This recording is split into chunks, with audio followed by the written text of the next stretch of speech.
Now, a new series of Animations UK begins looking at the earring offerings and secret passions of two young animators, starting with Jed Haney and his Kings of Siam.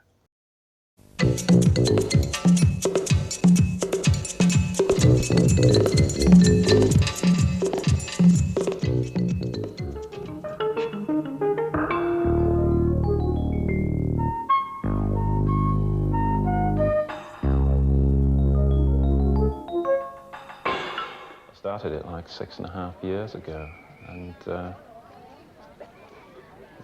I just thought that I wanted to do something, a big project, and I had three ideas. I thought, one, make an animated film, two, write an opera, or three, write a novel.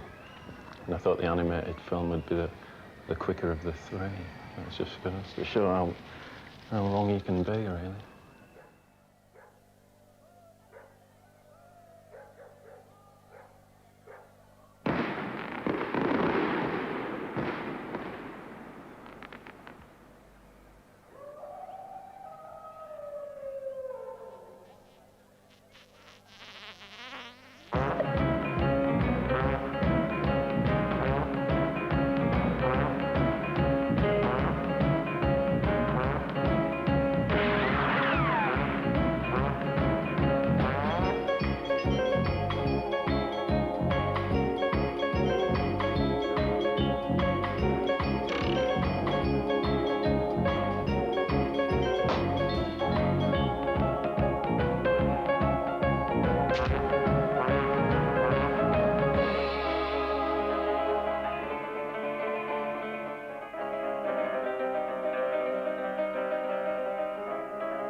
Come on now, settle down, please.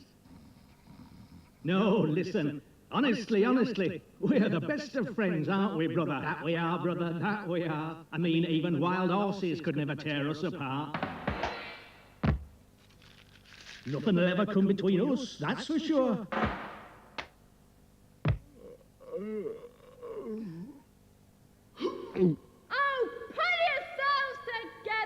I beg your pardon, madam. Do you want to have us arrested?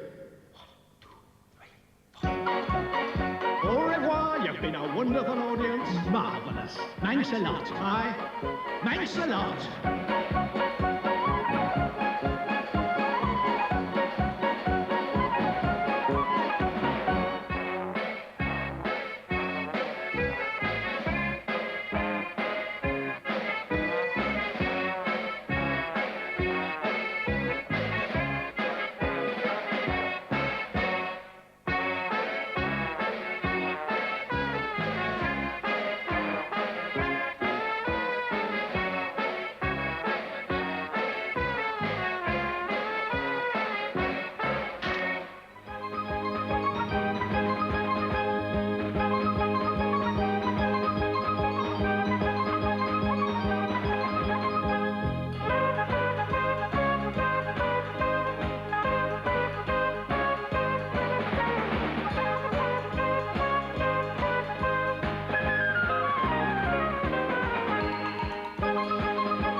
Come up for this one for Germany.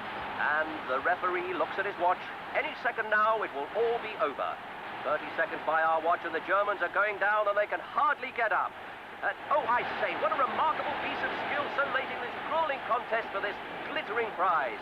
This fine young player who kicks... Oh, and here he comes. He's got... Some people are on the pitch. They think it's all over. It is now. It's 4. And he's got 3 of them. England are the world champions. This great moment in English sporting history, and Bobby Moore goes to get the World Cup. Her Majesty the Queen, and there it is. What all the fuss has been about. It's only 12 inches high, it's solid gold, and it means that England are the world champions. What a marvellous moment, and how proud they must all be. It's been a grueling contest, it's been a fair contest, and it's team spirit that won it. But if any man should be singled out for praise, it's this man. What a glorious, unstinting effort he has made to contribute to England winning the World Cup.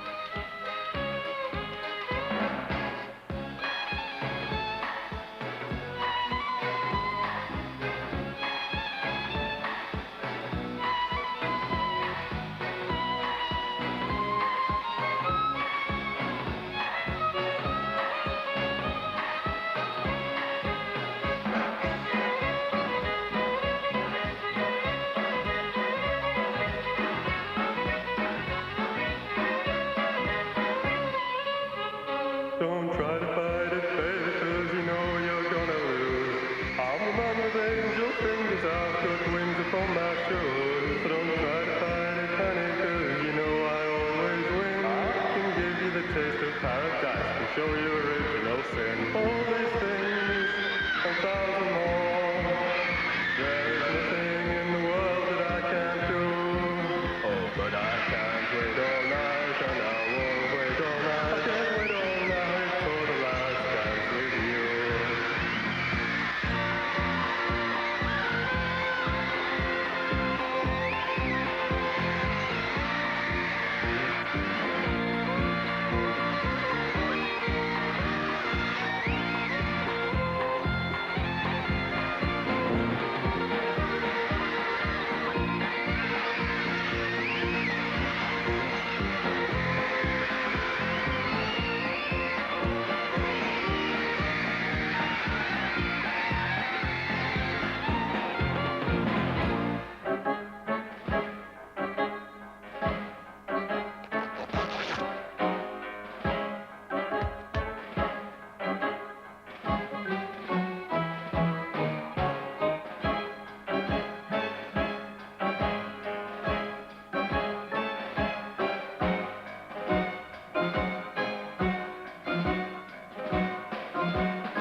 Tomorrow is just around the corner, Lurking in the shadows with a baseball bat. and a gallon of cheap red wine. But the question is this: Yes, the question is this. can you get the aces out of your sleeve? Before he has the time to get the Flick knife out of his sock. We're not saying that all the optimism We're not saying that all the hope so prevalent at the end of this will tale. all go up in smoke. Well, we're not saying that it will, And we're not saying that it won't.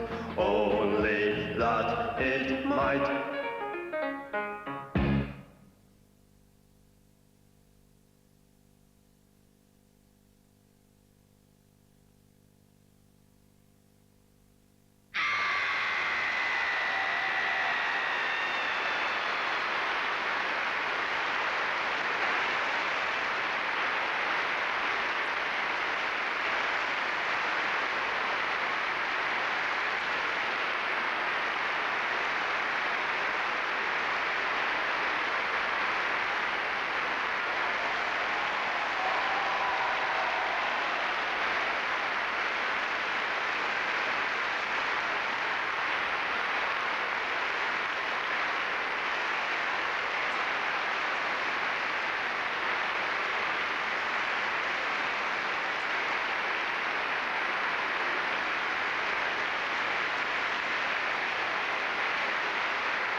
I used to not only want to grow up to be a footballer, I wanted to grow up and be a particular footballer. I wanted to grow up and be George Best.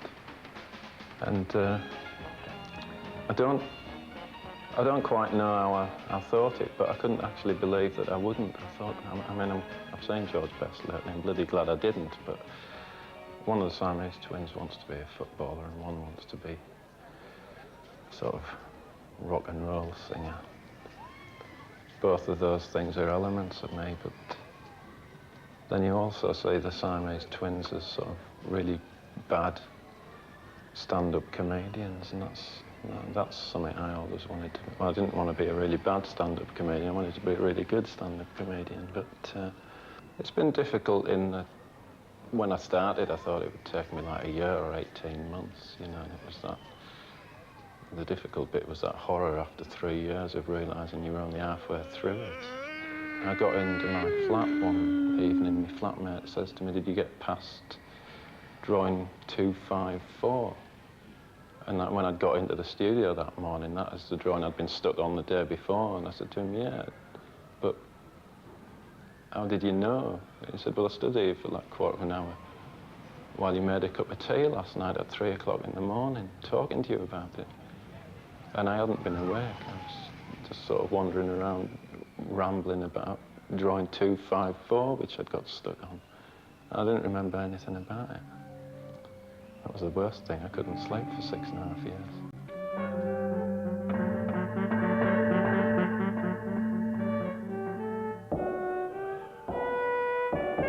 When Paul was working in the studio late at night, you know, sort of, it was, you know, sort of completely black in there, except for the little corner where we were shooting the Sandman. And sort of like very often we came to sort of visit him sort of late at night to see whether, you know, how he was going on. And he sort of, you know, scare him to death walking through the studio. I mean, that's quite the funny thing is I'm quite a nervous person, so, you know, to be in a studio on your own when everyone else has gone home and you're right in the corner with a couple of lights on, working on this spooky little film, you know, everything, you can hear things going on around you all the time. Sandman started with the designer of the film, Colin Batty. He read a short clip from one of the tales of Hoffman in a book called The Haunted Screen. And this you know, briefly described the Sandman and his sand babies on the moon. And we took it from there, actually, sort of building the puppets and starting on the sets. And that's when Paul came involved to actually do the storyboard and to see how the characters were going to actually act within the story. The design of the characters was able or allowed to sort of go full throttle, whereas if you're working on a sort of regular TV children's animated series or one-off, everything's very much pared down, things are sort of rounded off, faces become very dull, like you're not allowed to do anything as extreme as what Colin actually did on the Sandman. The colours were also important. So we got these very cold, steely look, sort of very much like the moon. And as Colin was designing the character, he suddenly realised that the nose and the chin actually did make up the face of the moon. I think, again, on a character like this, it's quite surprising even to us how much expression you can get from a face which just has two eyeballs which swivel around on the surface, and that's all he has. And yet he sort of looks happy, sad, terrified, all with one static face. Mostly people think of the Sandman as being this sort of quite sort of friendly character, a colourful character. He sort of comes into your bedroom late at night and sprinkles sand dust into the eyes of sleepless children. And we found this version of the Sandman that was a little bit more sinister than that, and that's what appealed to us. Sort of like this colourful children's classic character, but you know, this sort of sinister edge. I think the most sort of innocent looking of things can actually be quite bizarre on their own. You know, if you look around the sort of dolls we have in this room, you know, they are quite sinister. You know, without actually doing anything with them, you know, just to look at. I think a lot of toys are quite sinister. You know, as a child, sort of, you going to bed at night, sort of things like that, sort of just the fear of the dark, the basics of childhood fears that you have, and they sort of like they stay with you a little bit.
think every adult will see their own childhood in there, and I'm sure a lot of children would actually like it.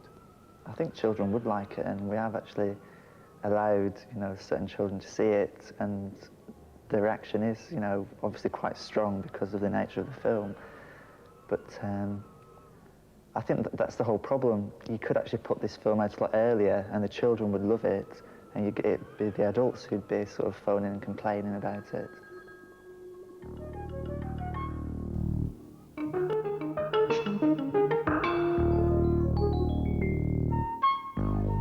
There's 3 more animations on Wednesday night: The Ticker Talks, Snipe Crown Grapple, and Shock at 10:50.